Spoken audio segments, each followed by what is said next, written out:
말씀을 통해서 우리에게 주시는 은혜가 있을 줄로 믿습니다. 건강한 교회 두 번째 설교인데요. 오늘 설교 제목은 건강한 교회를 세우는 토대, 건강한 교회를 세우는 토대입니다. 교회 성장을 연구하는 단체에서 건강한 교회의 특징을 8가지 제시했습니다. 이 8가지 조건을 갖추고 있으면 교회가 자연스럽게 성장한다는 것입니다. 이 8가지의 조건을 갖추고 있는 교회는 자연스럽게 부흥한다는 것입니다. 한번 잘 들어보시면서 우리 교회 모습과 비교해 보시기 바랍니다. 첫째는 평신도 사역자를 세우는 리더십, 두 번째 은사 중심적 사역, 세 번째 열정적 영성, 네 번째 유기적 조직, 다섯 번째 영감 있는 예배, 하나님의 임재를 경험할 수 있는 예배, 여섯 번째 전인적 소그룹, 그러니까 여기서 전인적 소그룹이라고 하는 것은 함께 삶을 나누며 살아가는 것을, 함께 삶을 나누며 공동체를 이루고 살아가는 것을 뜻합니다. 전인적 소그룹. 그리고 일곱 번째는 관계 중심의 전도, 그러니까 주변에 믿지 않는 사람들과 불신자들과 관계를 맺고 끊임없이 중보하면서 전도하는 것, 그것이 관계 중심의 전도입니다. 그리고 마지막으로 사랑의 관계입니다. 이 8가지가 교회 안에 있으면 그 교회는 건강한 교회고 자연적으로 성장할 수밖에 없다, 그렇게 진단하고 있습니다. 이와 같은 건강한 교회 요소를 고루 갖춘 교회가 바로 골로새 교회입니다. 골로새 교회는 바울이 전도하여 세운 교회가 아닙니다. 지금 골로새서 바울이 쓴 편지거든요. 그런데 골로새 교회는 바울이 세운 교회가 아니고 바울에게 전도를 받았고 나중에 바울의 동역자가 되었던 에바브로가 세운 교회였습니다. 바울이 이제 전도하던 중에 로마 감옥에 갇히게 됩니다. 그때 에바브로가 감옥에 갇힌 바울을 방문하게 됐어요. 에바브라는 바울에게, 감옥에 갇혀있는 바울에게 골로새 교회 소식을 접합니다. 골로새 교회 성도들이 지금 이단의 문제로 어려움을 겪고 있다, 이런 안타까운 소식을 전합니다. 하지만 반면에 이를 잘 극복하고 또 교회가 건강하게 성장하고 있다는 소식도 함께 전합니다. 바울은 이 이야기를 듣고 기뻐하고 감동합니다. 골로새서는 바울이 이 이야기를 듣고 골로새 교회의 성도들을 칭찬하며 격려하기 위해 쓴 편지입니다. 오늘은 골로새 교회를 통해 건강한 교회의 모습을 살펴보며 우리의 모습과 방향을, 우리 교회의 방향을 점검해보고자 합니다.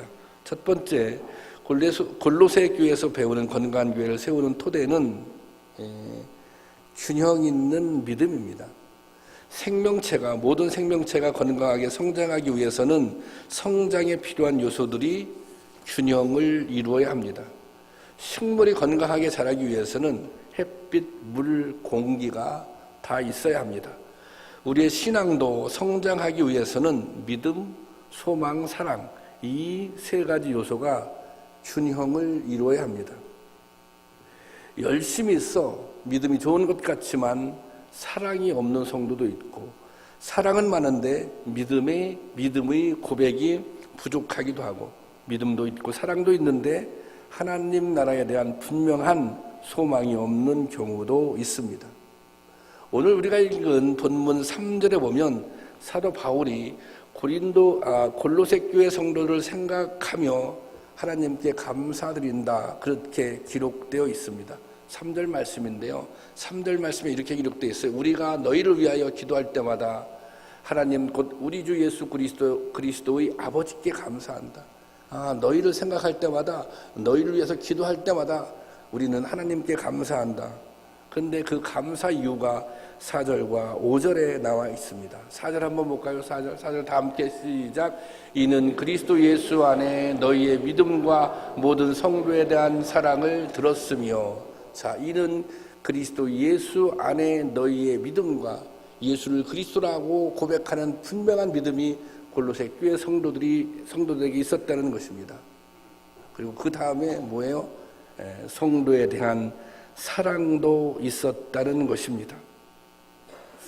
그리고 5절에 하늘에 쌓아둔 흔들림 없는 소망을 칭찬하고 있습니다. 5절 볼까요? 5절 시작.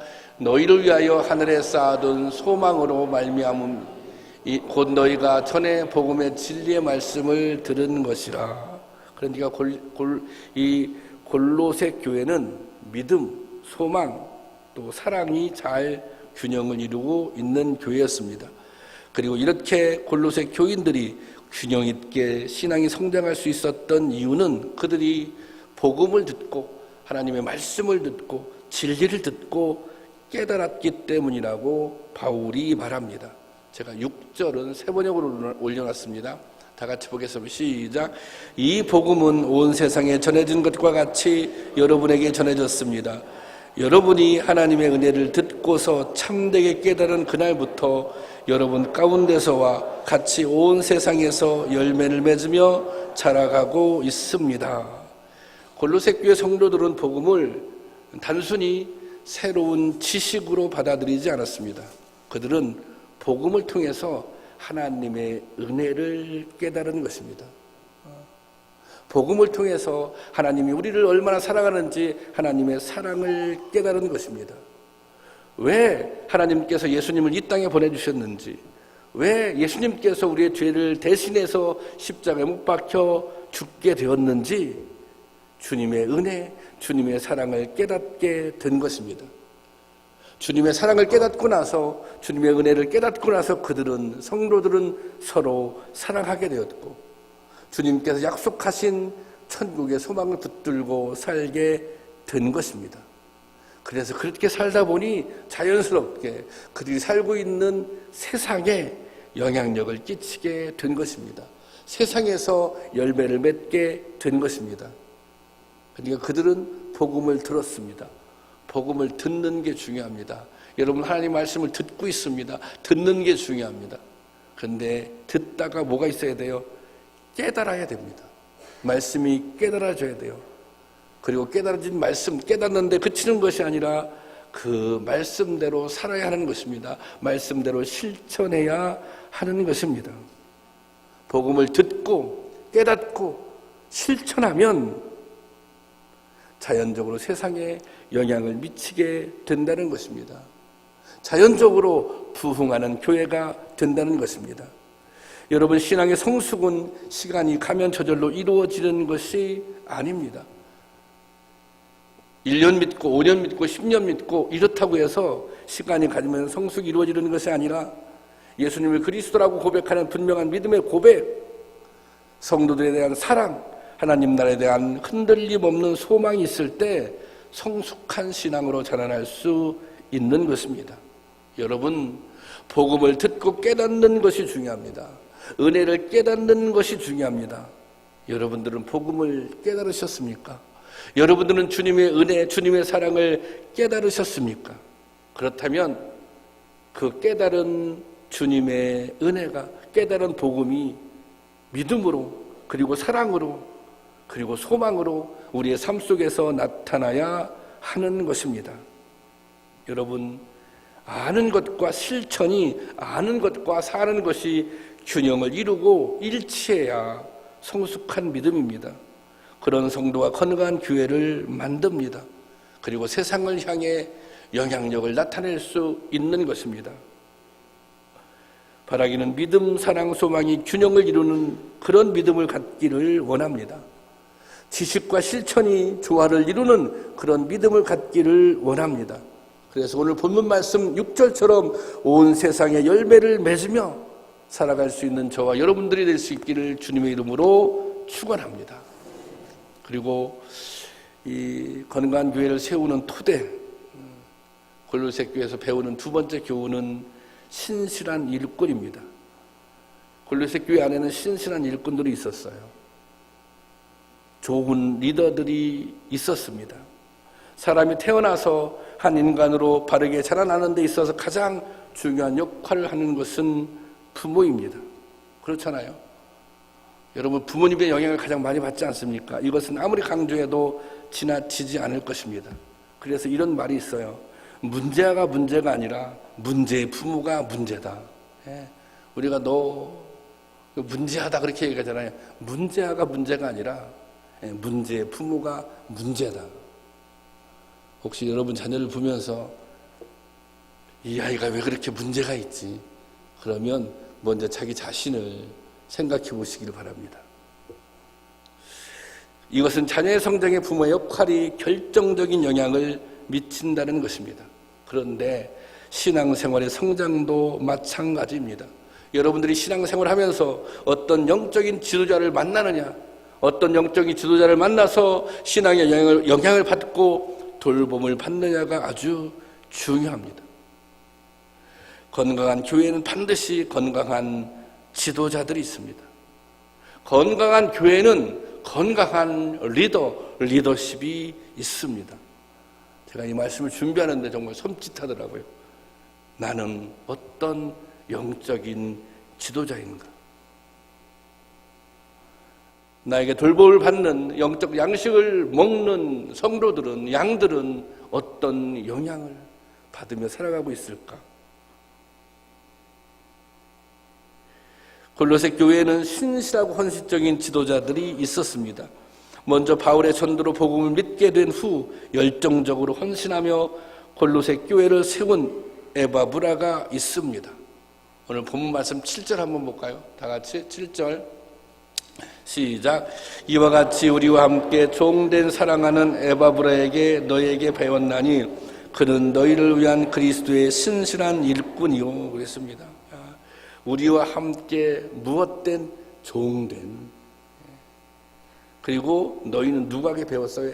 에바브라에게 배웠다. 근데 이 골로새 교회 성도들이 잘 배웠다는 거예요. 왜 그러냐면 에바브로는 그리스도의 신실한 일꾼이었기 때문입니다. 바울이 골로새서 4장 12절에 에바브라를 또 이렇게 소개하고 있습니다. 골로새서 4장 12절 말씀 한번 볼까요? 시작. 그리스도 예수의 종인 너희에게 온 에바브라가 너희에게 문안하느니라. 그가 항상 너희를 위하여 애써 기도하며 너희로 하나님의 모든 뜻 가운데서 완전하고 확신 있게 서기를 구하니. 여기 에바브라를 역시 예수님의 종으로 소개하고 있습니다. 근데 여기 이렇게 돼 있잖아요. 너희에게서 온 에바브라. 여기서 너희는 골로새 교회입니다. 지금 골로새 교회에서 에바브라가 왔어요. 어디로 왔어요? 지금 로마에 온 것입니다. 지금 로마에는 바울이 감옥에 갇혀 있어요. 이 바울과 같이 사역하다가 감옥에 갇혔다는 얘기도 있고 아니면 바울을 위로해 주기 위해서 왔다는 얘기도 있는데 어쨌든 지금 이 에바브라는 로마에 있습니다. 로마에 있는데 그 다음 보면 또 항상 너희를 위하여 애써 기도했다 그렇게 기록하고 있습니다. 그러니까 지금 에바브로는 골로새 교회를 떠나 있는 거예요. 로마에 와 있는 거예요. 교회를 떠나 있지만 성도들의 곁을 떠났지만 그들을 사랑하고 그들을 위해서 쉬지 않고 애써 기도하고 있다는 것입니다. 이뿐 아니라 골로새 교회는 평신도 지도자에 해당하는 빌레몬과 오네시모 또 아키포 같은 헌신적인 리더들이 있었습니다. 이 여러 지도자들의 모범을 보며 신앙생활을 잘하고 있는 지도자들을 보며 성도들이 영적으로 자라갈 수 있었던 것입니다.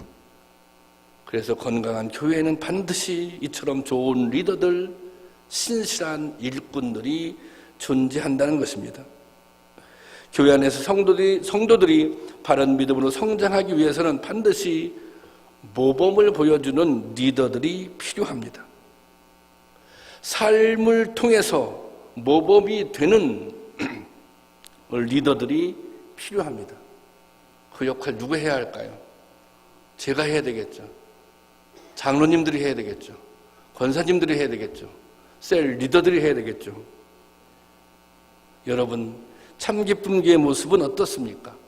저 자신을 포함하여 장로님들, 권사님들, 셀 리더들의 모습은 어떻습니까? 신실한 일꾼의 모습을 가지고 계십니까? 좋은 리더이십니까? 제가 가끔 집사람 앞에 교회 문제를 얘기할 때 있어요. 또 이렇게 장로님들을 험담할 때도 있어요. 아유, 장로님이 이런 게 문제라고.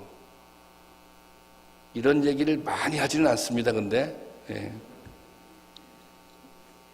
그러면 제가 항상 듣는 대답이 있습니다. 저희 아내에게 항상 듣는 대답이 있는데 그게 뭔지 아세요? 당신이 문제라고. 당신이. 우리 교회 가장 큰 문제는 당신이라고. 우리 교회가 건강한 교회로 나가는데 가장 큰 장애물, 가장 큰 걸림돌은 당신이라고 그렇게 얘기합니다. 저는 저희 아내의 진단이 맞다고 생각합니다. 저는 교회가, 목사가 죽어야 교회가 산다는 말에 부분적으로 동의합니다. 저 자신의 부족함을 잘 알고 있기 때문에 끊임없이 자신을 성찰하고 노력하고 있습니다. 그래서 요만큼 온 것입니다. 그런데 여러분들도, 성도님들도 노력하셔야 합니다. 장로님들, 권사님들, 셀 리더들 모두 함께 쓰고 노력해야 합니다. 그리스도의 신실한 일꾼이 되어서 알아주는 사람이 없고 생색이 나지 않고 때로는 자존심이 상할지라도 주님의 은혜를 생각하며 그 주님을 바라보며 묵묵히 헌신할 수 있어야 합니다. 그런 분들이 많아져야 건강한 교회 되는 것입니다.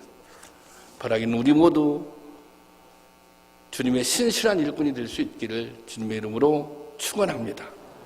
그리고 마지막으로 건강한 교회를 세우는 토대, 골로새 교회에서 배우는 그것은 성숙을 이루는 공동체입니다. 우리가 교회를 공동체라고 부르는 것은 함께 모여서 관계를 맺고 살아가기 때문입니다. 함께 살면서 진보와 성숙을 이루어가야 건강한 교회입니다. 단순한 가르침을 통해서 인격적인 성숙을 도모하는 데는 한계가 있습니다. 진정한 인격의 변화는 삶을 나누는, 삶을 공유하는 공동체 안에서 가능합니다. 진정한 신앙의 공동체는 주일에 한 번 모여서 예배를 보는 것만이 전부가 아닙니다. 삶과 믿음을 나누며 함께 살아가야 하는 것입니다. 그 과정에서 성숙을 이루어 가는 것입니다. 이처럼 삶을 공유하고 은혜를 나누는 공동체가 되기 위해서 필요한 것이 바로 전인적 소그룹입니다. 우리가 하고 있는 셀 교회입니다. 왜요? 전 교인이, 우리 교회 성도님들이 어른들만 한 300명 가까이 되는데 이분들이 전부 삶을 나누기는 어렵습니다. 거의 불가능합니다. 그러나 셀 안에서 5명, 6명, 7명 정도는 충분히 삶을 나누고 공유할 수 있습니다. 함께 울고 함께 웃고 서로 중보할 수 있습니다. 이런 전인적인 소그룹이 필요하다는 것입니다. 자녀들은 부모의 뒷모습에서 배운다는 말이 있습니다. 자녀들은 단순히 부모가 타이르는 말을 듣고 자라는 것이 아니라 부모가 잔소리한다고 그 잔소리를 들으면서 자라는 것이 아니라 부모의 일상생활의 모습을 보면서 영향을 받고 자란다는 것입니다. 부모의 삶의 모습을 보면서 영향을 받고 자란다는 것입니다. 이것을 교육학적인 표현으로 역할 모델이라고 부릅니다. 롤 모델이라고 부릅니다. 오늘날 교육학자들은 인격을 형성하는 데 있어서 인지적 학습의 한계를 지적하고 있습니다. 그러니까 인지적 학습이라고 하는 것은 깨닫게 가르치는 거거든요. 그냥 학습을 통해서 가르치는 것을 가지고 인격적인 성숙을 도모하는 데는 한계가 있다고 하는 것입니다. 인격적인 성숙은 보며 배워야 한다는 것입니다. 보며 배우는 것은 공동체 안에서 가능하다는 것입니다. 여러분, 믿음도 마찬가지입니다. 믿음에 대해서도 듣는 것만으로는 부족합니다. 믿음으로 사는 게 무엇인지, 믿음으로 산다는 게 무엇인지 눈으로 보아야 배울 수 있다는 것입니다. 우리가 교회에서 사랑을 얘기합니다. 사랑을 얼마나 많이 얘기하는지 모릅니다. 섬김을 얘기합니다. 얼마나 많이 섬김을 가르치는지 모릅니다. 근데 여러분 잘 얘기합니다. 사랑이 없다. 섬김이 없다. 왜 사랑이 없습니까? 왜 섬김이 없습니까? 왜 사랑할 줄 모릅니까? 왜 섬길 줄 모릅니까? 보고 배운 게 없어서 그런 겁니다. 사랑을 어떻게 하는지 제대로 보질 못했어요. 무엇이 섬기는 것인지 제대로 본 적이 없어요. 보지 못했기 때문에 할 수 없는 것입니다. 그런데 골로새 교회는 믿음을 눈으로 보고 배우는 현장을 가지고 있었습니다. 골로새 교회의 특징은 그 모임이 집에서 이루어졌다는 것입니다. 가정에서 이루어졌다는 것입니다. 골로새 교회는 가정교회였습니다. 이 에바브로와 함께 바울을 만나 예수님을 영접한 사람이 또 한 사람이 있었는데 바로 빌레몬입니다.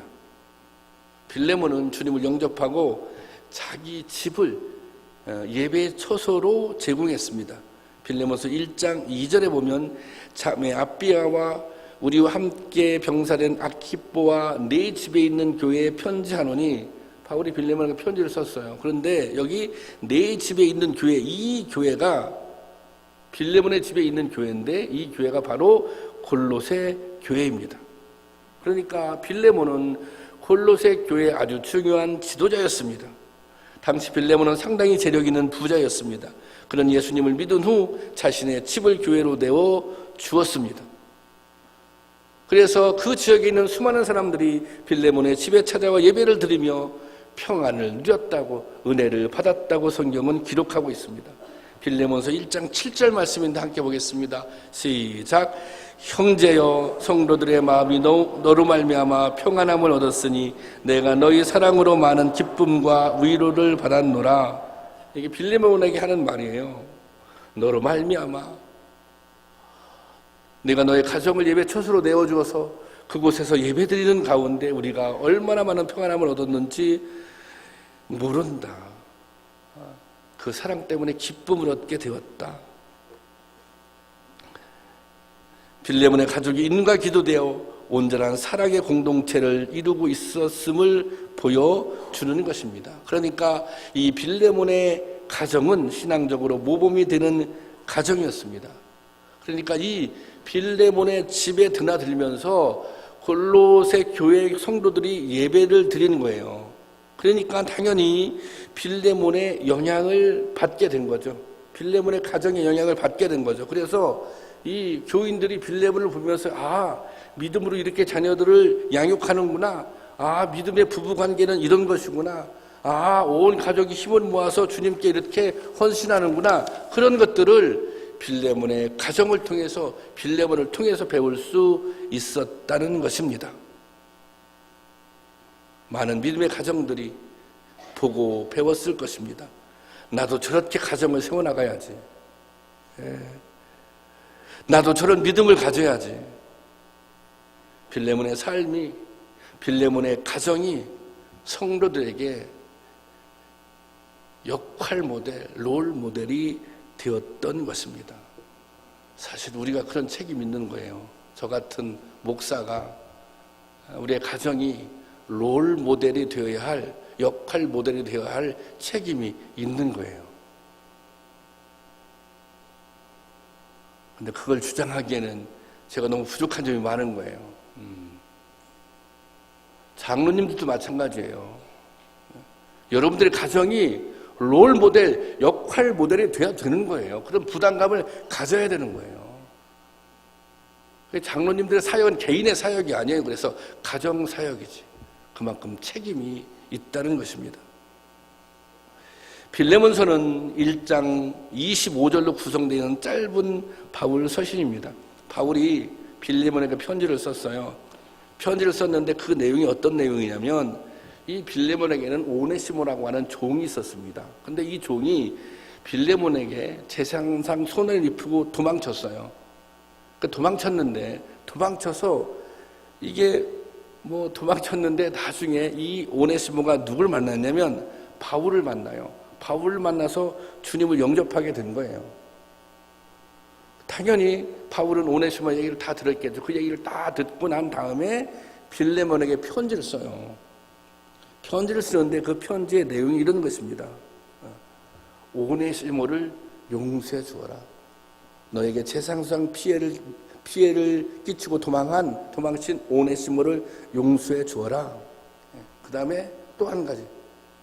오네시모를 용서해 주고 오네시모를 이제부터 형제로 받아들여 주어라. 그렇게 얘기합니다.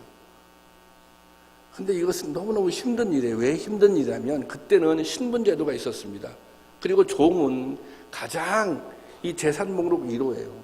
네가 가지고 있는 가장 중요한 재산을 포기해라 그거예요. 그런데 그것까지 괜찮아. 그것까지 그럴 수 있어요. 그런데 그때 당시에 신분제도라고 하는 게 있었는데 지금까지는 오네시모가 종이었어요. 근데 종을 그리스도 안에서 형제로 받아주라는 것입니다. 종을 형제로 받아들인다는 것은 당시로서는 상상할 수도 없는 파격적인 일이었습니다. 빌레몬서에 이 결과가 나타나 있지는 않지만 어떻게 빌레몬이 했는지 나타나 있지는 않지만 전승에 의하면 빌레몬은 바울 사도의 권면을 따라 오네시모를 용서하고 형제로 받아들였다고 합니다. 그래서 후에 오네시모가 1세기에 교회의 감독이 되었다고 합니다. 여러분, 이 빌레몬의 교회에 드나들던 골로새 사람들, 골로새 교회 성도들은 이런 모습, 이런 빌레몬의 모습을 본 거예요. 이렇게 용서하는 모습, 이렇게 낮아지는 모습, 이런 모습을 다 본 거예요. 그런 모습을 보면서 골로새서 교회 성도들이 성장할 수 있었다고 하는 것입니다. 그러니까 빌레몬의 가정교회는 단지 처소만 제공하는 것이 아니라 온 가족이 신앙과 삶의 본보기가 된 것입니다. 골로새 교회는 분명히 뭐가 있어요? 역할 모델로서 성도가 있었어요. 리더들이 있었어요. 그리고 역할 모델로서 가정이 존재했어요. 성도들이 보면서 내가 그래, 뭐 저런 장로님 되어야지, 저런 권사님 되어야지, 우리도 저렇게 가정을 세워나가야지, 이렇게 했단 말입니다. 롤 모델이 존재하는, 역할 모델이 존재하는 가정이었다고, 교회였다고 하는 것입니다. 이것이 건강한 교회입니다. 믿음으로 산다는 것이 무엇인지, 신앙으로 사는 것이 무엇인지 보고 배울 수 있는 공동체가 건강한 공동체입니다. 말로 가르쳐주는 것이 아니라 보고 배울 수 있는, 신앙의 선배들을 보고 배울 수 있는 그런 공동체가 건강한 공동체인 것입니다. 여러분, 우리는 교회 안에서 다른 사람에게 영향을 주기도 하고 또 영향을 받으며 살아가고 있습니다. 여러분들은 다른 사람들에게 어떤 영향을 주고 있습니까? 선한 영향력을 끼치고 있습니까? 다른 사람들의 신앙 성장에 도움을 주고 계십니까? 아니면 여전히 판단만 하고 계십니까? 저는 오늘 여러분 안에 이런 결심이 있었으면 좋겠습니다.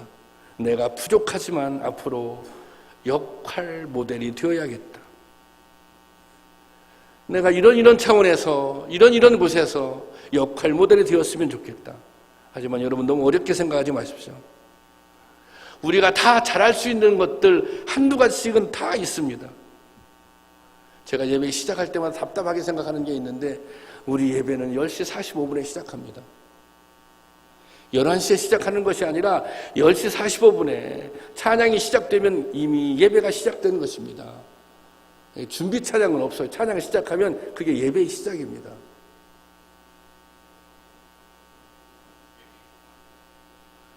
예배 시간에 맞추어서 예배 열심히 참석하는 것, 그거 너무너무 중요한 일입니다. 우리에게 주어진 청소, 식사당번, 돌아왔을 때 최선을 다하는 것, 이거 너무너무 중요한 일입니다. 이런 것들은 마음만 먹으면 얼마든지 할 수 있습니다. 이거 잘하는 거 어렵지 않습니다. 이거 잘하는 것도 역할 모델입니다. 바라기는 기본적인 신앙생활을 잘하는 것으로 역할 모델에 도전해 보시기 바랍니다. 현재 맡겨진 일에 최선을 다하는 것으로 역할 모델에 도전해 보시기 바랍니다. 그 역할 모델을 시작해 볼 수 있기를 원합니다. 정말 나는 다 아무것도 안 되는 것 같으면 그런 자기 자신의 부족함을, 그런 자기 자신의 연약함을 인정하고 고백하고 반성하는 것으로부터 한번 역할 모델을 시작해 보시기 바랍니다. 그런 은혜가 우리 가운데 있기를 주님의 이름으로 축원합니다. 우리가 찬양하기를 원하는데요. 나중에 기쁨 되기